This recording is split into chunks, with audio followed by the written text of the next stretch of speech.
Bonjour et bienvenue à C'est le sport, l'émission hebdomadaire du service des sports de Charente Libre. Pour présenter cette émission avec moi cette semaine, Nicolas Guiraud, Thierry Châtelier. Bonjour messieurs. Bonjour. On va parler football aujourd'hui avec Siga Tandia, capitaine de l'ASJ Soyaux, qui reçoit Bordeaux samedi au stade Léo Lagrange en D1 Arkema. C'est le thème, bonjour Siga, c'est le thème de l'interview.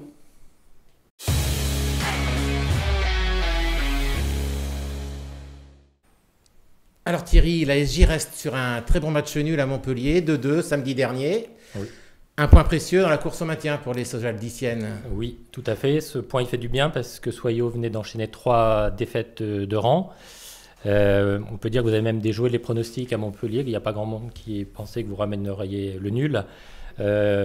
L'entraîneur a dit que c'était le point de l'espoir. Est-ce que vous êtes d'accord avec lui ? Je pense que c'est un point mérité parce que on avait vraiment à cœur de montrer un autre visage parce qu'en effet, les 3 derniers matchs ont été très très compliqués, surtout que c'était des concurrents directs. Donc on avait à cœur de ramener un point, si ce n'est plus, surtout qu'on avait fait un bon début de saison. Après, on avait un peu perdu notre âme. On a su le retrouver sur ce match-là. Donc non, c'est un point, je dirais, plutôt positif. Ouais, j'allais y venir. Vous avez fait plutôt un début de saison contrasté avec des bons résultats contre Rodez. Il y a eu la victoire, le nul à Fleury. Il y a eu le départ de Stéphane Guigaud, remplacé par Michel Bradaya. Et puis après, il y a eu 3 défaites de suite, donc contre des concurrents directs. Comment vous avez vécu cette période ? La période, elle a été assez compliquée dans le sens où on était sur une belle dynamique. Surtout contre Paris, Lyon, ouais. On n'a pas pris beaucoup de points. On avait un goal average qui était assez séduisant. Du coup, ça nous a mis en effet un petit coup au moral. Après, il a fallu qu'on refasse jouer notre mental, qu'on se reconcentre et qu'on se refixe des objectifs, chose qu'on a pu faire au sein du groupe. Et j'espère que c'est le début d'une nouvelle aventure qui commence. Ok, alors justement vous avez connu 6 coachs là en 2 ans, il y a aussi pas mal de changements de joueuses. Est-ce que ça c'est pas un peu déstabilisant ? Ça l'est dans le sens où il y a quelques années de cela, si ce n'est 3 ans, c'était plutôt la force du club d'avoir une équipe qui bouge pas beaucoup, un coach qui bouge pas non plus aussi de trop. Pour nous les anciennes ça a été assez déstabilisant. Il a fallu se réhabituer à des joueuses, un staff, etc. Maintenant, ça fait partie du jeu depuis 2-3 ans, donc on essaie de s'adapter. Il y avait une structure très familiale pendant 20 ans à Soyaux, que vous avez connue en arrivant. Oui. Effectivement, avec même des joueuses du cru, ici du centre de formation, des coachs qui ne bougeaient pas beaucoup. On a complètement changé de configuration. Oui, ça n'a plus rien à voir. Je pense que c'est un travail de fond à refaire. Quand vous parlez des jeunes du club, il faut retravailler notre formation, notre pré-formation, parce que depuis quelques années, il y a de moins en moins de jeunes du club, vraiment quand je dis du club, qui ont fait leur gamme chez nous, qui arriver en équipe 1. Il y a eu Anna Clairac, il y a eu Camille Collin, après plus rien du tout. Donc vraiment, il y a une restructuration totale à effectuer.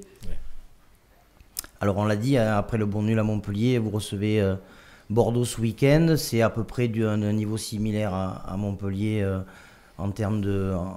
c'est une des équipes de haut de tableau. Est-ce que ce derby qui vous fuit depuis longtemps, vous espérez l'emporter ? Oui, c'est un derby, donc forcément on espère l'emporter, surtout que déjà nous cette année on les a déjà joués 2 fois en amical, on a perdu 2 fois, donc on a vraiment à cœur d'inverser la dynamique et de surfer aussi sur ce bon point pris à Montpellier. Il y a une vraie rivalité entre les 2 clubs ou pas du tout ? La rivalité, c'était un peu perdue, je trouve, moi, ces 2 dernières années. Parce qu'il y a 2-3 ans, 3 ans, quand il y avait encore Sarah Cambeau qui venait de Bordeaux et tout ça, la rivalité elle était présente, en tout cas chez nous. Et avec tous ces changements, je pense que ça s'est un peu perdu. On a perdu un peu cette âme de cette concurrence, quoi. On fait partie de la même région, donc on va essayer de retrouver ça. Ok, bon, on va évoquer un petit peu votre parcours, Siga. Donc vous êtes né à Paris en 1987 et vous êtes arrivé à Soyaux à 21 ans. Pourquoi Soyaux ? Je suis arrivé à Soyaux parce que mon entraîneur de l'époque à Tours, au Tours FC, a été appelé par le club de Soyaux. Et du coup, il y a 5 joueuses qui sont arrivées, j'en faisais partie. Je ne connaissais pas du tout la ville, je ne connaissais rien en fait du club. Et j'ai fait confiance à mon entraîneur.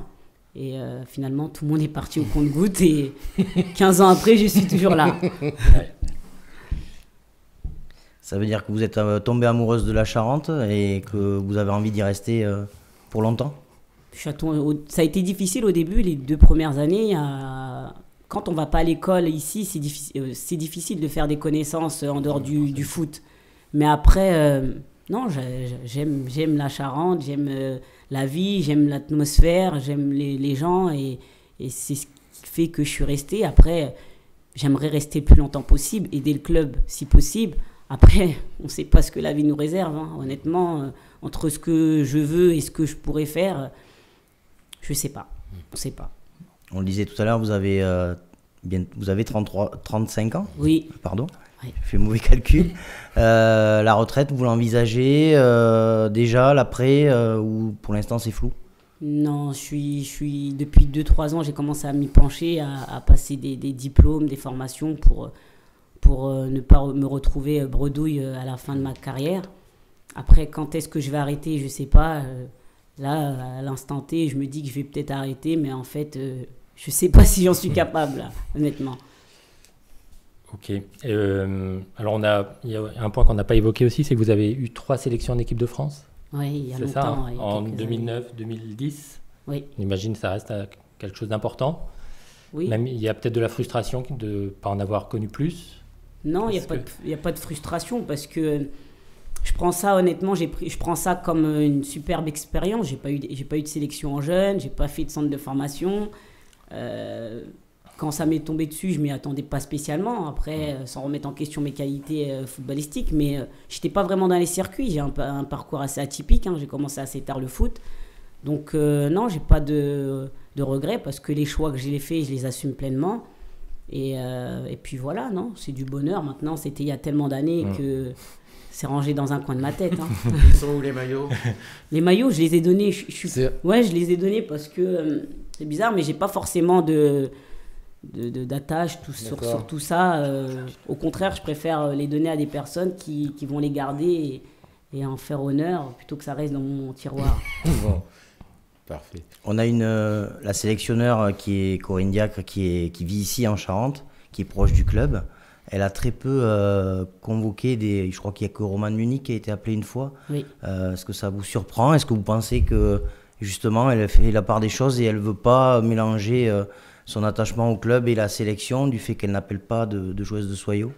Je ne sais pas si c'est le fait qu'elle soit proche du club. Je pense que peut-être on devrait voir les choses à l'inverse et qu'on devrait hausser notre niveau et que si notre équipe était dans le top 5, peut-être que ça permettrait de mettre en avant plus de joueuses. Parce que les qualités, elles sont là, mais on doit montrer autre chose peut-être pour prétendre à autre chose.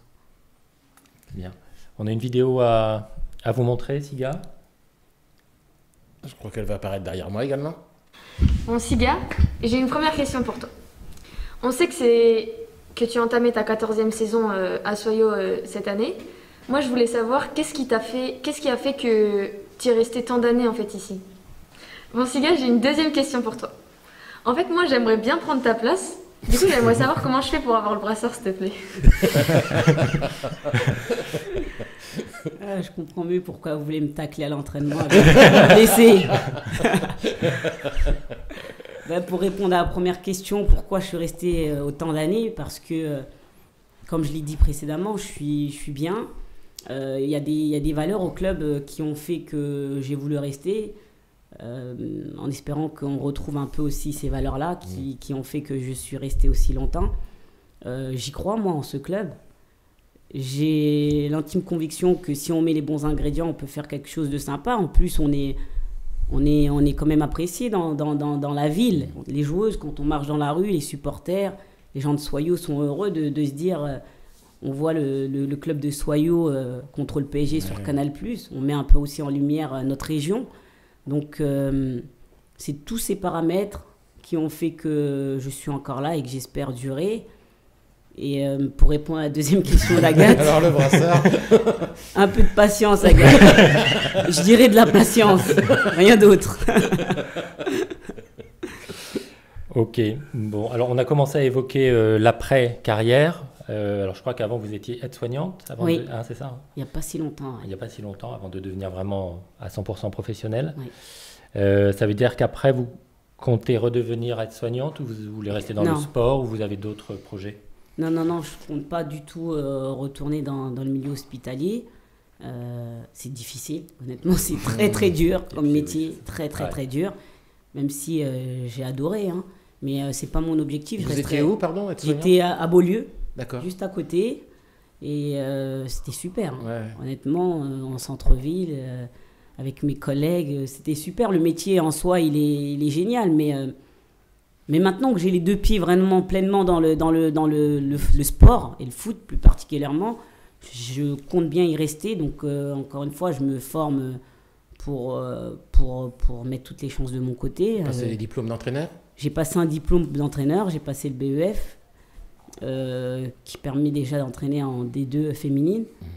Après, je passe d'autres diplômes parce que je ne sais pas l'entraînement, si c'est vraiment ce qui m'intéresse le plus. J'aimerais plutôt être autour, je ne sais pas, peut-être directrice sportive ou quelque chose comme ça, manager, un peu dans la restructuration. Donc, j'essaie de me former un petit peu tant que je joue, parce qu'on a un peu de temps aussi, hein, pour se former, et on a la chance aussi de bénéficier d'aide pour se former. Donc, je me forme, je continue à me former encore et encore. Et on sait votre rôle de leader dans le vestiaire et sur le terrain. Ça veut dire que cette formation-là, elle est aussi pour aider le club de Soyaux après? L'idéal, oui. Pour moi, en tout cas aujourd'hui, quand je passe mes diplômes, je pense bien évidemment dans un premier temps au club. Après, l'idéal, ce serait que je mette toutes mes compétences pour faire que le club s'améliore. Après, encore une fois, si c'est pas possible, c'est pas possible. Mais mon objectif principal, il est celui-ci. Oui. Ok. Bon. On enchaîne. On a une deuxième vidéo à vous montrer. C'était la première fois que je faisais un concours d'éloquence et je regrette pas du tout. Ça m'a appris que face à la difficulté ou face à la peur, j'étais capable d'y arriver, quoi. J'ai appris à mettre sur papier ce que je pensais, à formaliser aussi ma pensée surtout, à assumer plein de choses aussi. Donc ça m'a appris à assumer qui j'étais pleinement, quoi. T'as fini combien? 2e. Ouais, c'est cool, c'est bien.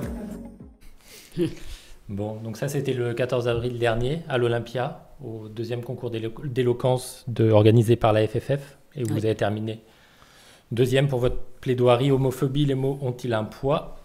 Monter sur la scène de l'Olympia, c'est plus impressionnant que de jouer contre Lyon ou le PSG?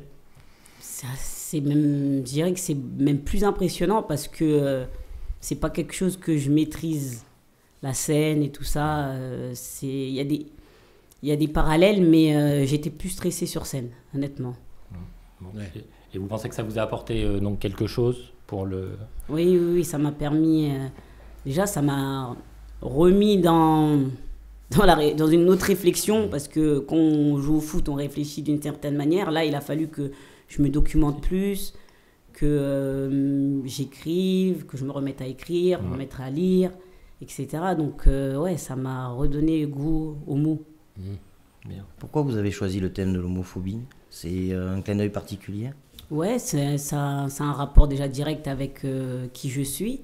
Et de ce fait, j'avais envie de défendre cette cause. Je me suis dit que j'avais l'opportunité d'avoir une tribune.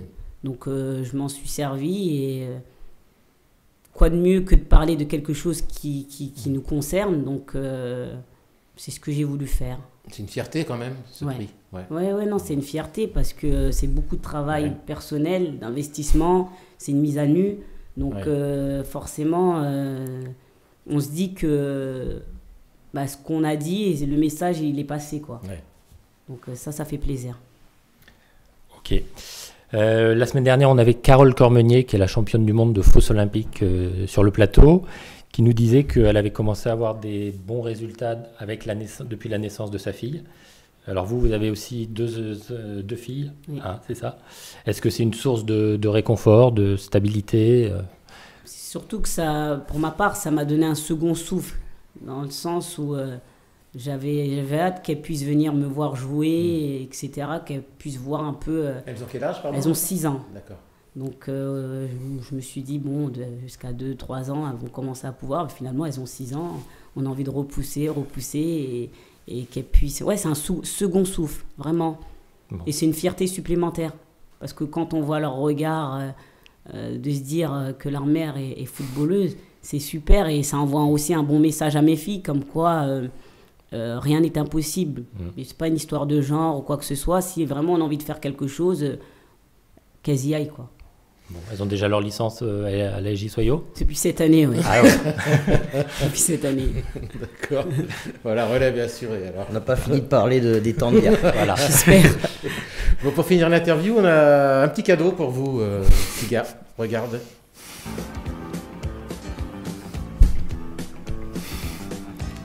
Ça vous parle, ça? Oui. Pour tout vous dire, j'ai lu dans une interview que vous aviez accordé à Sud-Ouest, c'était votre film préféré. Oui, j'adore ce film. Ouais. Depuis que je suis petite, la première fois que je l'ai vu, je pense que j'ai dû le voir je ne sais combien de fois.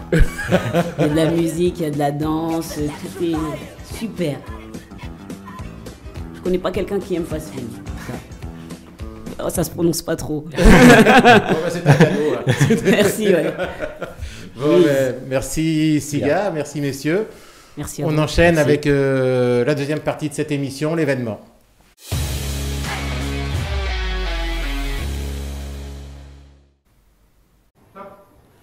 L'événement, c'est bien évidemment la Coupe du Monde au Qatar. On y retrouve Kevin Cabioche, notre envoyé spécial pour la Charente Libre. Kevin qui est sur place depuis déjà une semaine. Bonjour Kevin. Bonjour. Vous nous entendez bien? Très bien. Ben, la liaison est parfaite. Bon Kevin, vous avez assisté mardi soir à la victoire de l'équipe de France sur l'Australie. Vous en êtes sorti rassuré, confiant pour l'avenir des Bleus? Rassuré surtout, ouais, parce qu'ils partaient un petit peu dans l'inconnu avec pas mal d'absents, avec un nouveau système de jeu pour Didier Deschamps. Au final, ça fait une belle victoire 4-1. Après, confiance est vite dit quand même parce que c'était que l'Australie en face. Il faudra confirmer dès samedi contre le Danemark. Il y a eu quand même des belles choses, notamment sur le plan offensif. Comment est l'atmosphère autour des Bleus? C'est plutôt détendu? Oui, c'est plutôt détendu. Même Didier Deschamps l'a dit, il sent qu'il y a un peu moins d'attente que les autres années, notamment à l'Euro 2021, où avec le retour de Benzema et cette attaque de feu, il y avait beaucoup d'attentes. On attendait le résultat, mais aussi la manière.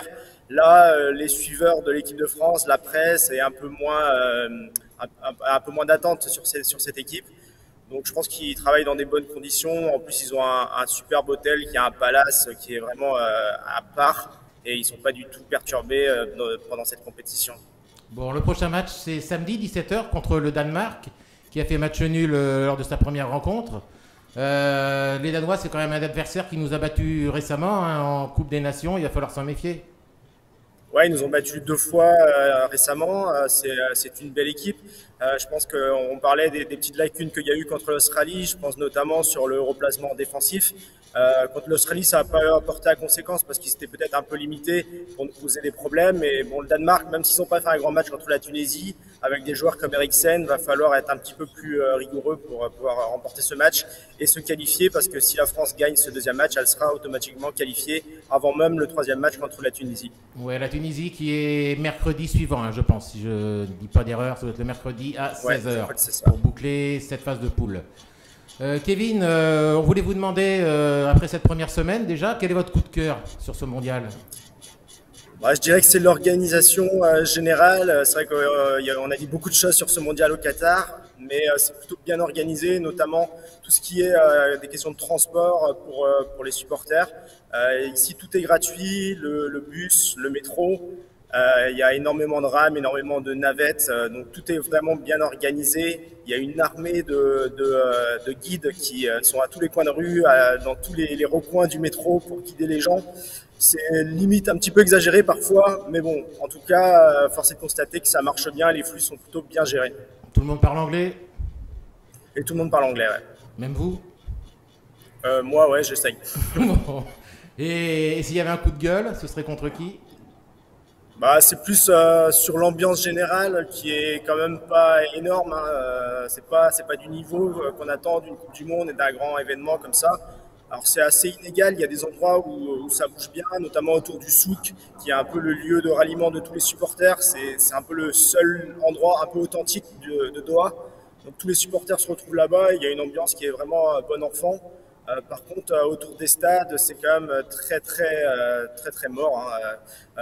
Pas forcément à tous les matchs parce qu'il y a des nations qui sont bien représentées, mais par exemple autour de France-Australie, il n'y avait vraiment aucune ambiance aux abords du stade et même dans le stade, c'était un petit peu plan-plan.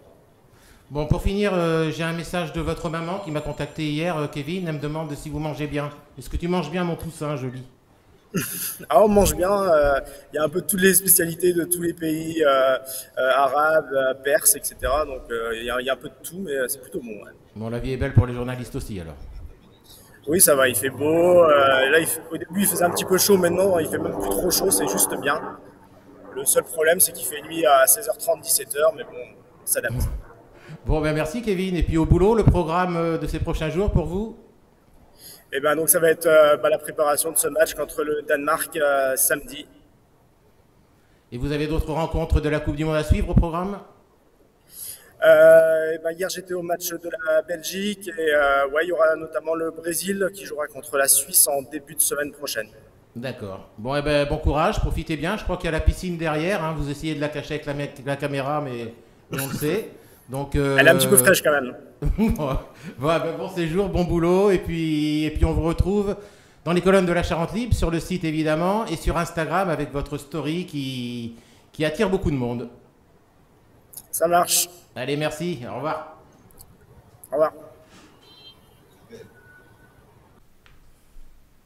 Bon, Siga, vous avez forcément regardé l'équipe de France face à l'Australie mardi.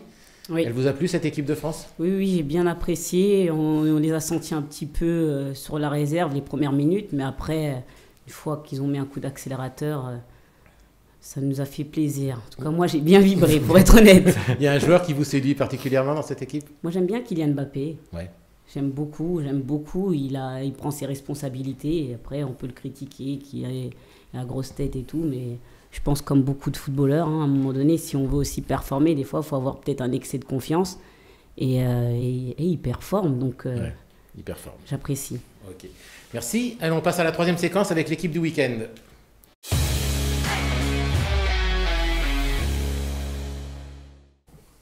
Nicolas? Alors une équipe du week-end qui a été tronquée en raison des intempéries. On a eu... pas mal de matchs reportés, il y en a eu 2 en D1 et 4 en D2, donc du coup on a décidé de ne pas faire d'équipe du week-end. Néanmoins les votes des entraîneurs ont été pris en compte et il y aura une mise à jour quand les matchs reportés auront eu lieu. On jette juste un petit coup d'œil sur le classement actuel, donc avec Guillaume Licoine de Montbron qui est toujours en tête avec 5 étoiles, devant un trio Nathan Traoré, Mohamed Kanté et Paul Ezard avec 4 étoiles.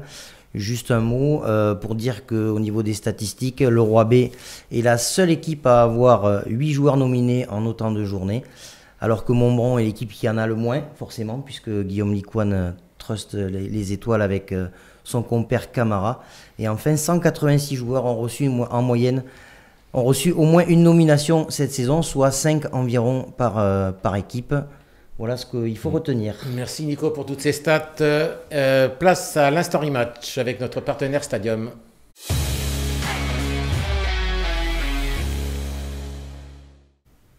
Alors cette semaine, c'est le match de D2 départemental entre Jarnac et Grande Champagne qui est à l'honneur, avec un superbe coup franc, un de plus, on en a eu beaucoup depuis le début, de Jarnac qui s'est imposé 6-1. On voit la vidéo. Tu veux jouer les gars?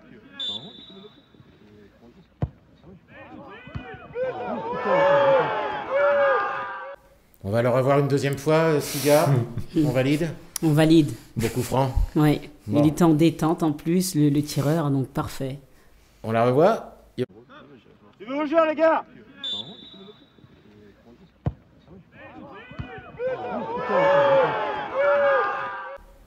Allez, une vidéo tournée par Grégory Gilardot qui gagne donc un bon d'achat de 30 € chez notre partenaire Stadium La Couronne, spécialiste du running.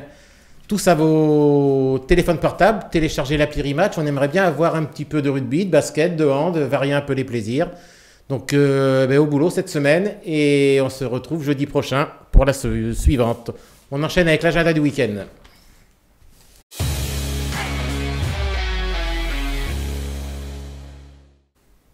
Et le week-end, il va commencer dès vendredi soir 19h30 pour le SA15 qui se déplace à Massy pour la 12e journée de Pro D2 chez la Lanterne Rouge. Des Angoumoisins qui récupèrent leur international portugais Nicolas Martins qui s'est qualifié pour la Coupe du Monde 2023 en France la semaine dernière à Dubaï avec sa sélection. On a évoqué ce rendez-vous du Mondial 2023 avec lui cette semaine en conférence de presse et le plaisir que ça lui procurait. On regarde la vidéo.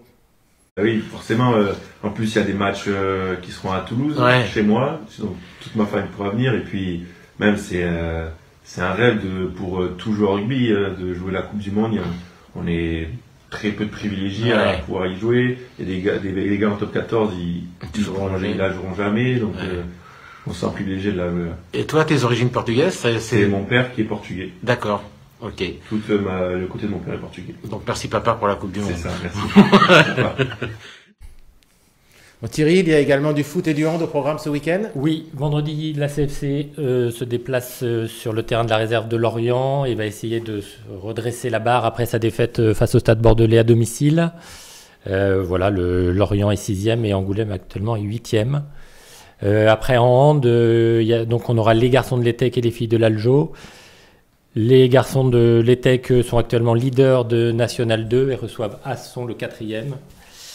Et tandis que les Cognacaises, Lanterne Rouge de National 1, se déplacent chez le 9e board et vont essayer de ramener un premier succès. Et on boucle le week-end avec du rugby, Nicolas. Oui, du rugby avec l'UCS qui jouera dès samedi soir à 18h30 du côté de Bourgoin, dans la mythique enceinte du stade Pierre Rajon. Qui est un des monuments du rugby français, même si Bourgoin n'a plus l'aura d'il y a quelques années. Les Bergaliens qui sont 7e au classement, qui ont vécu une période assez difficile. Ils ont connu 5 matchs sans victoire, mais viennent de redresser la barre, puisqu'ils se sont imposés à Chambéry. Donc ce sera compliqué pour l'UCS, toujours Fanny, 0 sur 10, 10 matchs, 10 défaites. Et enfin, dimanche, l'UBJ qui accueillera, alors il y a une petite correction puisque j'ai vu ça sur le site de la Fédération française, c'est à 15h15 et pas à 15h parce qu'il doit y avoir la réserve qui joue avant. Oui, mais Jean-Ric qui tient la buvette au stade Jean-Ploquet de Barbezieux nous a demandé de mettre 15h pour que les gens viennent plus tôt. C'est bon pour les finances. Alors, par contre, il ne faudra pas aller à Barbezieux, il faudra aller à Jonzac. Ah, ça, je vous accorde. Parce que sinon il n'y aura personne, la buvette sera fermée. Donc, c'est les Landais de Peyrorade qui se déplacent en Charente-Maritime.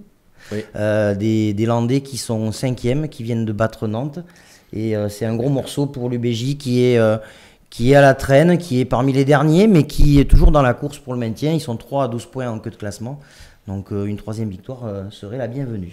Ok, merci Nicolas, merci Thierry, merci Siga pour ce bon moment passé avec vous. On vous souhaite bonne chance pour samedi 14h30, Léo Lagrange contre Bordeaux pour le derby. Bonne chance aussi pour la suite de la saison, pour la suite de votre carrière et pour la carrière également. Merci beaucoup, merci pour l'accueil aussi. Il n'y a pas de mal. Merci à Virginie qui a réussi à nous faire rajeunir de 10 ans chaque semaine. Merci à Johan et Jean-François, les Blues Brothers de la réalisation. Et nous, on se retrouve la semaine prochaine pour une nouvelle émission qui sera exceptionnellement avancée au mercredi, puisqu'il y a le Charentais de l'année le jeudi à l'Espace Cara. Donc mercredi prochain pour la nouvelle émission, c'est le sport. Merci à tous. Merci. Au revoir. Merci, au revoir. Au revoir.